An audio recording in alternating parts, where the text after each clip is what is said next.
Que hoje em dia quase toda mãe amamenta seu filho, todo mundo sabe. Mas o que talvez você não saiba é que isso é uma prática bem recente na realeza. Senhoras e senhores, bem-vindos a mais um vídeo do canal História e Tu. Eu sou o professor Danilo e hoje vamos destrinchar a história da amamentação e do trabalho das amas de leite. Mas antes de irmos para o vídeo, já deixa o like para fortalecer o canal, se é novo por aqui já vai se inscrevendo e se quiser conteúdo de história diário, vai lá no Insta e na rede das dancinhas que eu até apareço por lá. Esse mal acabado aí sou eu, não se assustem.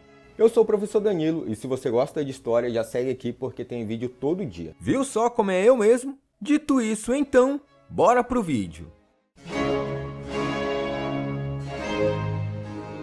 A prática da amamentação feita pelas próprias mães reais é algo relativamente novo. A finada rainha da Inglaterra, Elizabeth II, foi amamentada após seu nascimento em 1926 e optou por continuar a prática com seus filhos. No entanto, na década de 1960, sua irmã, a princesa Margaret, supostamente achou isso desagradável e tomou a decisão oposta, contratando uma ama de leite para amamentar seus filhos. Tempos depois, a princesa Diana insistiu em cuidar ela mesma de William Henry. Historicamente, a maioria das mães reais acreditavam que era algo prejudicial amamentarem os filhos. Na melhor das hipóteses, era algo inconveniente. Aqui no Brasil colônia e no Império, as amas de leite também tiveram uma grande importância e, ao longo do tempo, tornou-se uma profissão comum entre as escravizadas. Nesse vídeo vou focar mais na origem das amas de leite nas cortes europeias. E se vocês quiserem, faço outro vídeo falando só sobre as escravas amas de leite. Então já vai comentando aqui por esse vídeo. Nos séculos passados, a maioria dos bebês reais era entregue a uma ama de leite logo após seu nascimento. As mulheres da realeza, principalmente as rainhas, eram um pouco mais do que figuras simbólicas, dando à luz criança após criança para garantir a continuidade da dinastia. Isso era particularmente importante em tempos de alta mortalidade infantil, quando a produção do segundo, terceiro, quarto, quinto, sexto, sétimo filho era crucial para a monarquia. Enquanto a rainha estivesse amamentando, ela daria total atenção à criança. Portanto, a amamentação oferecia um certo grau de proteção anticoncepcional. Dessa forma, com seus bebês sendo alimentados por outras pessoas, as rainhas ficavam livres para retomar suas funções e iniciar o processo de concepção do próximo herdeiro. Ou seja, ficava livre para furunfar até conceber um novo herdeiro. Também se acreditava que o leite materno coagularia se as relações conjugais fossem retomadas antes do desmame. Frequentemente, a casa real tinha uma equipe de mulheres lactantes, para garantir que a criança recém-nascida pudesse ser alimentada quando quisesse. O corpo de uma rainha era usado por razões de estado no processo de parto, enquanto o processo natural de maternidade, a alimentação, era entregue a outras pessoas abaixo de seu próprio status exaltado. Na prática, isso fazia da rainha uma figura de estado, superior aos seus próprios processos corporais naturais. Tudo isso era entendido como um ritual estabelecido e considerado totalmente normal. Pelo menos historicamente, o corpo de uma rainha era governado por cerimônias, tanto em vida quanto na morte. Amamentar não era considerado um dever materno, porque o dever de esposa da rainha já estava cumprido no nascimento do filho, assim atendendo às expectativas reais. Uma vez entregue, a criança era simplesmente passada para uma ama de leite como uma coisa natural. Em termos históricos, uma ama de leite era uma espécie de noiva de um bebê real e contratada como uma parte de uma nomeação oficial. A ama de leite podia esperar uma pensão ou algum tipo de recompensa financeira. E, em alguns casos, toda a sua família podia se beneficiar. Inevitavelmente, tudo isso resultou em muitas crianças reais se tornando mais emocionalmente ligadas às suas babás e amas de leite, com as quais ficavam regularmente com quem tinha um contato físico real. Naquela época, era algo impensável um rei, uma rainha ou um nobre cuidar de uma criança. Isso reforçava a formalidade natural nas relações entre pais e filhos, uma vez que não se esperava que eles estivessem envolvidos com as tarefas de cuidar de seus filhos de forma prática. É importante ressaltar que isso foi em uma época em que o rei e uma rainha viam um pouco seus filhos em um sentido doméstico, já que a maioria dos príncipes tinham suas próprias casas e apartamentos, o que os distanciava literalmente e emocionalmente de seus pais. Mas toda essa bobajada de regra disso e daquilo não impedia que as rainhas desejassem amamentar seus filhos. Por exemplo, a rainha Ana Bolena tentou amamentar sua filha, a futura Elizabeth I. mas por conta de sua função, não obteve permissão. A ordem para que a princesa Elizabeth fosse desmamada por uma ama de leite, com a idade de 13 meses, foi concebida por Henrique VIII e veio com o consentimento da graça da rainha. O filho de Mary Stuart, James, o futuro rei da Escócia e da Inglaterra, também teve sua amamentação feita por uma ama de leite.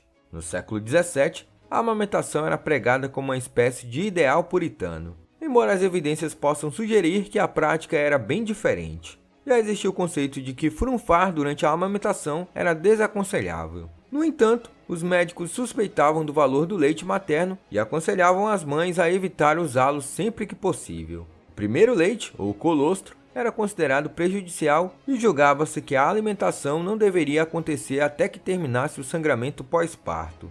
Dessa forma, os recém-nascidos eram alimentados com leite animal ou mel e água com açúcar por cerca de um mês. Além disso, a amamentação no século XVIII era considerada uma prática que destruía a forma do seio, que ficava bem visível nos trajes da época. O rei francês Luís XV tinha completa aversão à amamentação materna, e ao arranjar o casamento de seu neto, Luís Augusto, com a austríaca Maria Antonieta, ele fez questão de perguntar ao embaixador austríaco sobre os seios da princesa. Segundo o rei, essa é a primeira coisa que eu olho em uma mulher.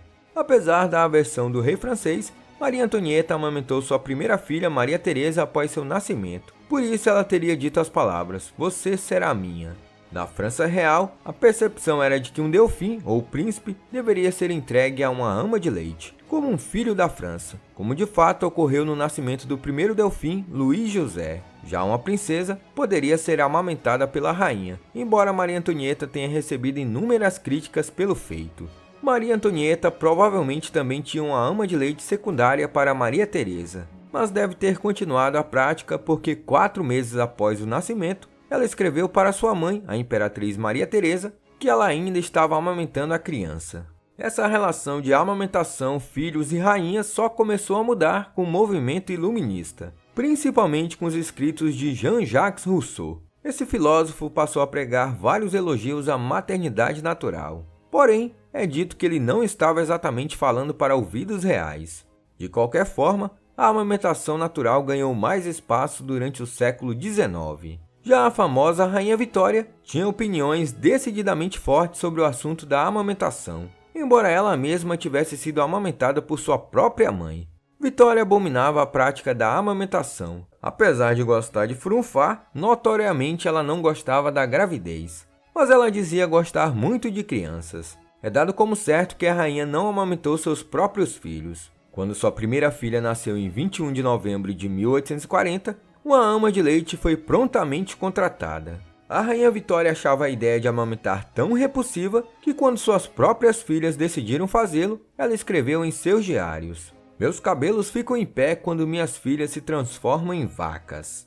Mas algo sinistro aconteceu envolvendo uma ama de leite da rainha Vitória. Para amamentar seu segundo filho, o príncipe de Gales, a rainha contratou Mary Ann Brough em 1841.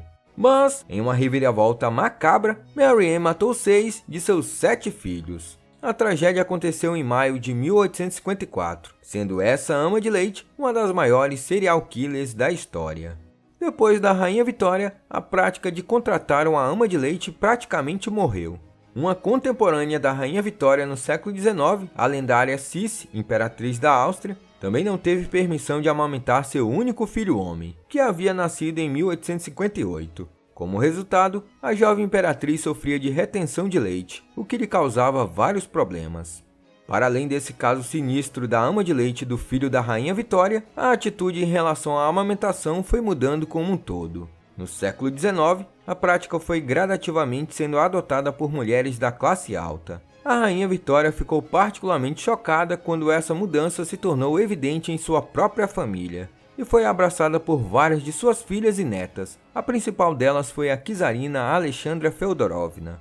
Ainda no final do século XIX, começaram a surgir as primeiras fórmulas industrializadas de amamentação de recém-nascidos. E gradativamente, a profissão de ama de leite foi ficando para trás. Quanto à realeza, graças ao aumento da expectativa de vida, as rainhas não têm mais tanta pressão para gerarem herdeiros. Assim, podem optar por amamentar seus próprios filhos. Então é isso, pessoal. Chegamos ao final de mais um vídeo. E aí, gostaram desse? Querem um vídeo sobre as escravas amas de leite? Então comenta aqui. Faz sobre as amas de leite no Brasil, professor, que aí eu faço. Fechou? Olá, eu sou o professor Danilo. Obrigado por assistir esse vídeo. Se você gostou, se inscreva no canal, deixe o like e compartilhe esse vídeo. Se você estiver pensando em ajudar o canal, você pode ajudar de 3 formas. Tornando-se um membro, clicando no botão Seja um Membro aqui embaixo desse vídeo, apoiando na nossa campanha no Apoia-se, clicando no link do comentário fixado. No mais, é isso. Até mais!